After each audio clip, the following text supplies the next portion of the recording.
या हरे कृष्णा, नमस्कार। बासु घोषदास, इस्कॉन बड़ौदा मंदिर के अध्यक्ष, गुजरात के प्रांतीय सचिव, मध्य प्रदेश के प्रांतीय सचिव और पूरा भारत के महासचिव बोल रहा हूँ।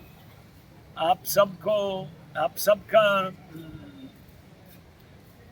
स्वागत और निमंत्रण जगन्नाथ रथ यात्रा महोत्सव नंदुरबार, दोंडाईचा और नवापुर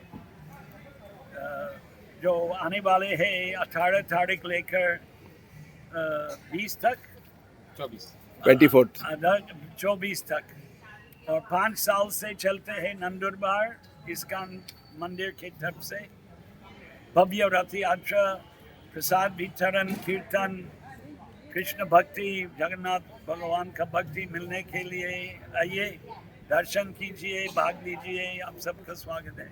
हरे कृष्ण। हरे जय कृष्णा, जगन्नाथ। जय जगन्नाथ।